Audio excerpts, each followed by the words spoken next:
Oke, balik lagi di channel saya. Seperti biasa, kita masih bahas jam tangan. Dan sebelumnya, saya ucapkan terima kasih buat kalian yang sudah komen, subscribe, dan juga share video-video saya. Buat kalian yang sudah kirim kritik dan juga saran, saya ucapkan terima kasih banyak. Semoga channel ini semakin berkembang dan juga bermanfaat untuk orang lain. Oke, hari ini kita akan bahas jam tangan yang ada di depan saya. Setelah sekian lama kita nggak bikin video, jadi judulnya hari ini adalah SOTC atau State of the Collection di tahun 2022. Oke, boxnya seperti ini, box berwarna hitam yang sama seperti tahun lalu, dan langsung aja kita bahas satu persatu. Dan selain 6 jam tangan yang ada di sini, sebenarnya ada jam tangan yang nggak pernah saya pakai, cuman cukup spesial, yaitu jam tangan ayah saya. Nanti mungkin kita akan bahas, tapi kita fokus di 6 slot yang ada di sini ya. Langsung aja kita bahas yang pertama, ini yang nggak pernah absen dari box saya ya. Ini adalah Seiko SNZF-17 atau Seiko Shiarchin nickname-nya. Dan inilah Seiko SNZF-17 made in Japan. Ini adalah jam tangan otomatis pertama kali saya. Bisa kalian lihat di sini, oke. Dan bezelnya juga saya ganti di sini dengan bezel seramik. Dan strapnya juga saya ganti. Jadi ketika kalian beli biasanya mendapatkan bracelet yang kalian tahu sendiri untuk Seiko di bawah 5 juta. Kualitas braceletnya seperti apa. Ini merupakan jam tangan line up dari Seiko 5. Tentunya dia memiliki fitur day and date, kemudian dia juga tahan di kedalaman 100 meter, dan dia merupakan jam tangan diver style. Jadi dia bukan jam tangan diver pada umumnya. Dia cuma tahan di kedalaman 100 meter. Dia juga nggak ada fitur locking crown-nya ya di sini ya. Terus kacanya terbuat dari mineral crystal atau hardlike crystal dari Seiko dan berdiameter 42 mm untuk di tangan saya yang berukuran 17 cm. Pas ya. Dan jam tangan ini waktu saya dapatkan harganya di kisaran 2 juta lebih sedikit. 2.100.000 kalau nggak salah ya. Seperti ini penampakannya, dan ini cocok buat kalian yang mau memulai koleksi jam tangan mekanik atau automatic. Ini bisa jadi alternatif jam pertama kalian ya, karena mesinnya nggak rewel, dia cukup akurat untuk ukuran mesin jam tangan di bawah 5 juta, dan harganya cukup terjangkau menurut saya. Dan lanjut, kita ke jam tangan yang kedua, masih jam tangan Jepang ya, Casio G-Shock DW5600MS1 ya. Jadi jam tangan ini saya beli di tahun 2020 di harga kurang lebih 1 juta rupiah. Oke. Nggak ada fitur yang spesial dari Casio G-Shock ini, tapi menurut saya jam tangan ini adalah jam tangan G-Shock yang paling fashionable karena desainnya slim dan ukurannya juga nggak terlalu gede, jadi masih masuk untuk acara-acara casual seperti ini. Dan saya tambahkan bulbar di sini, nggak mahal, cuma 70 ribuan. Ini biar kesannya lebih manly ya. Seperti ini. Terus dia displaynya negatif, bukan jam yang legible, tapi stylenya seperti ini, jadi saya suka stylenya. Cuman kalau di bawah matahari kalian pasti kesulitan untuk membaca jam ini ya. Seperti ini penampakannya. Jamnya dia bahannya resin semua, terus kacanya masih mineral, dan yang saya suka adalah aksen warna hitamnya ya, seperti ini. Oke. Dan lanjut kita ke jam selanjutnya, masih jam tangan dari Jepang.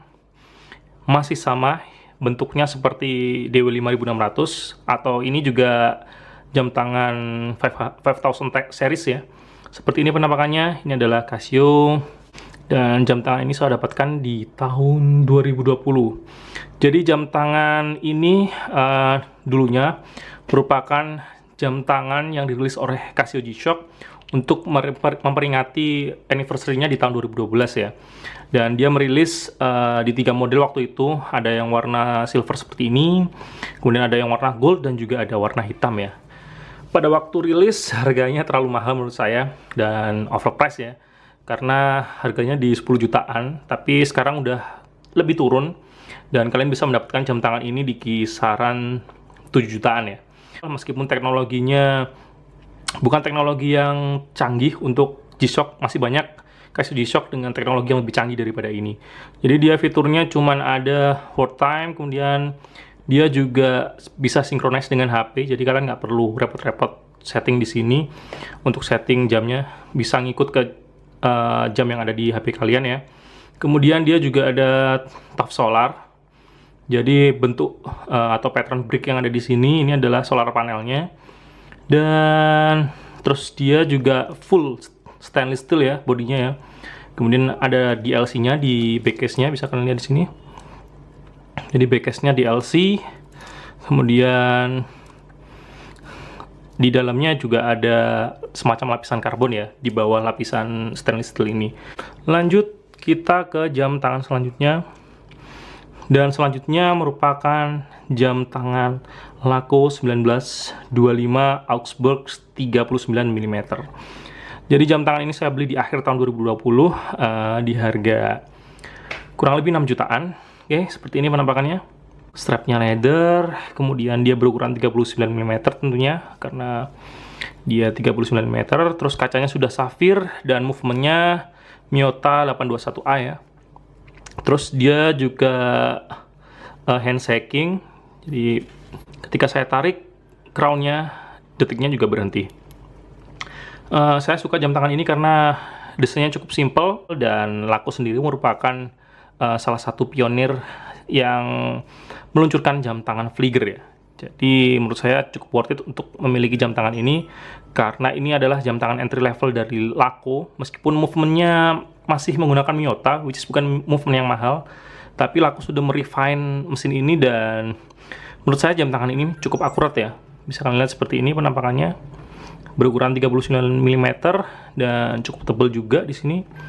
Dan yang lucu adalah ukuran strapnya. Jadi ukuran strapnya di sini adalah 18 mm seperti ini dan terlihat cukup canggih ya. Oke. Dan untuk packagingnya juga cukup istimewa sih jam tangan ini. Dan ini juga made in Jerman. Lanjut kita ke jam tangan selanjutnya. Selanjutnya adalah jam tangan Hamilton Kekefeld Mechanical ya. Jadi ini adalah jam tangan Hamilton yang berukuran 38 mm dan dia manual winding. Jadi meskipun kalian kocok-kocok dia nggak akan bergerak kayak movementnya. Tapi untuk mengisi energi di dalamnya kalian harus memutar crownnya setiap kali kalian ingin pakai. Dan diklaim movement ini mampu memiliki power reserve 70 jam ya. Ini saingan beratnya Seiko 6R35 ya. Oke, seperti ini. Dan harga jam tangan ini untuk sekarang di 8 jutaan. Pada saat saya mencari jam tangan ini cukup sulit, di authorized dealer yang ada di Indonesia pun selalu kehabisan ya. Dan akhirnya saya mendapatkan link teman dan titip untuk beli jam tangan Hamilton di US ya. Seperti ini penampakannya, strapnya juga sudah saya ganti. Jadi ketika kalian beli dapat strap nilon.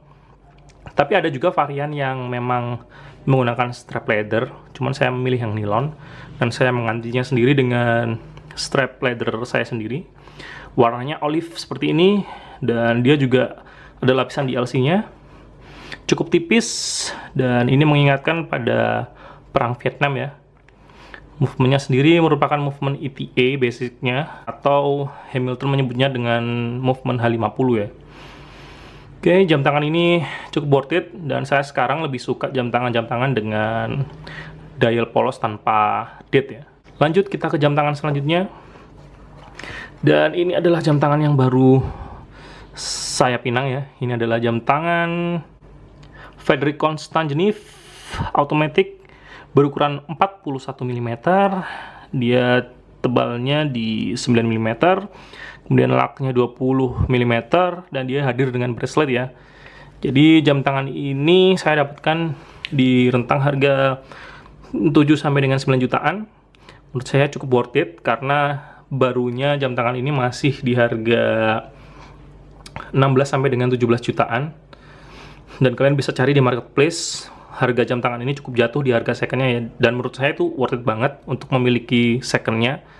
Dan jam tangan ini juga cukup lengkap kelengkapannya. Dan ini merupakan brand jam tangan Swiss ya, di bawah naungan Swatch Group.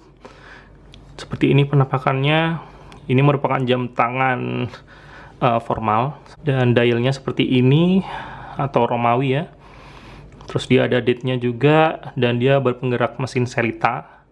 Itu adalah mesin Swiss, bukan mesin yang buruk, dan untuk di harga segini feel-nya masih lebih bagus daripada jam tangan brand Jepang sebelah ya, yang ketika kalian beli meskipun harganya di atas 10 juta, boxnya masih berwarna biru. Dan ada yang spesial, satu lagi jam tangan yang akan kita bahas, itu adalah jam tangan ini. Ini adalah jam tangan almarhum ayah saya yang sudah saya ganti movementnya. Dia masih bisa bergerak, cuman saya nggak berani pakai karena menurut saya cukup ringkih jam tangan ini. Mungkin saya akan bawa ke bengkel yang lebih kompeten ya untuk merestorasi jam tangan ini. Oke, dan ini adalah Seiko 5. Bukan jam tangan yang mahal, tapi jam tangan ini cukup berarti buat saya. Oke, terima kasih sudah menyaksikan video ini dan sampai jumpa.